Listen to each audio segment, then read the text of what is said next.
Mr. President, dear distinguished delegates, good morning. Good morning and welcome to the second day of this brilliant conference. I wanted to say dear anti-corruption fighters as well, so good morning to all of you. I know some of you only flew here yesterday, and this is your first moment to be in this conference, so welcome, and especially big welcome here in Vilnius. If I was to sum up what happened here on the stage yesterday, I would say that call for action was a phrase that got used numerous times, especially in this very hall. We did have many workshops, we did have a wonderful dinner, we got inspired by one another, and we will continue to do so.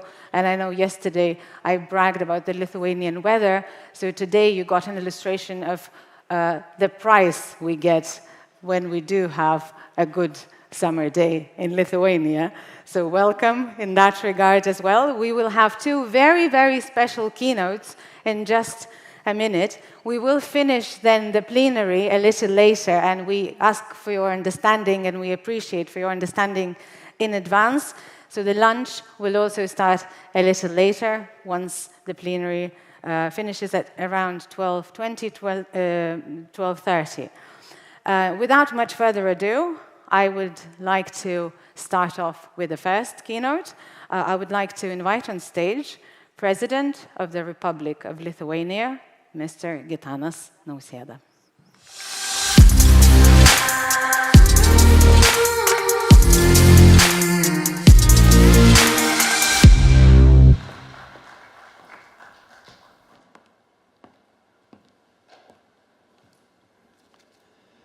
Honorable representatives of the anti-corruption community, ladies and gentlemen. It is my great pleasure to address you at the 21st International Anti-Corruption Conference here in Vilnius. Your presence here underscores the collective commitment of the international community to defeat corruption and defend democratic values. The theme of today's conference, Confronting Global Threats, Standing Up for Integrity, reflects the urgency and significance of our mission. Corruption remains a formidable challenge that undermines peace, security, and sustainable development. It erodes public trust, weakens institutions, threatens the very foundations of democracy and the rule of law, and disrupts social welfare and economic prosperity. Every year, an estimated $1 trillion is, of course, in dollars, is paid in bribes, and $2.6 trillion is stolen annually through corruption, a sum equivalent to more than 5% of global GDP. These staggering figures represent countless lives affected by the scourge of corruption. Only by dismantling corrupt practices, we can pave the way for stronger welfare states able to use resources for the public goods. As President of Lithuania, I have seen firsthand the transformative power of integrity and transparency and of governance. Since Lithuania re-established its independence in 1990, we have faced numerous challenges, and we have managed to overcome them. Our journey from a post-Soviet state to proud members of the European Union, NATO, and OECD was truly inspiring. It has been marked by significant strides in building an institutional anti-corruption network among our reforms. In the early days, we lacked legal regulations, ethical business practices, and integrity within controlling institutions.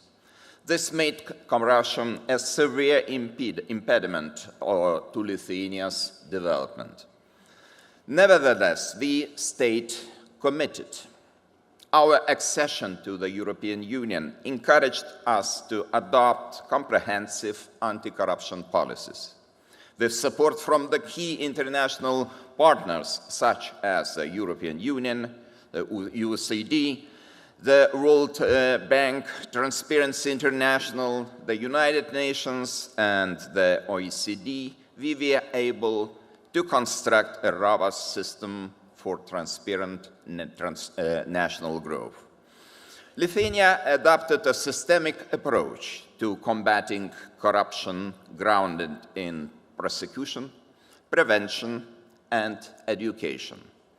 An important role was played by the Special Investigations Service, acting as an independent law enforcement agency directly accountable to the President and Parliament. Today, Lithuania boasts advanced levels of integrity, transparency, and accountability in both the public and private sectors. We have transitioned from being recipients of international support to becoming exporters of anti-corruption expertise. We feel that the fight against corruption is not confined to our borders.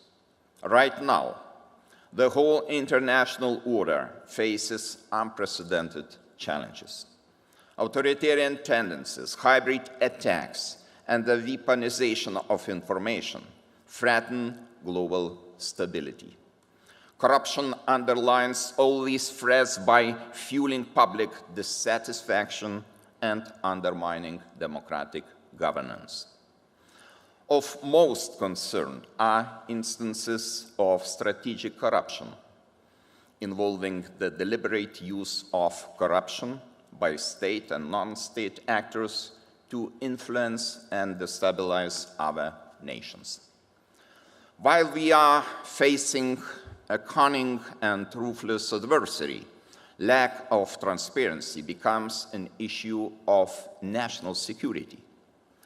Therefore, as we convene here in Vilnius, my wish is for us to treat the fight against corruption not merely as an administrative task, but rather as a moral imperative or even a geopolitical necessity. Lithuania's experience demonstrates that sustained, comprehensive anti-corruption efforts are essential for the prosperity of nations.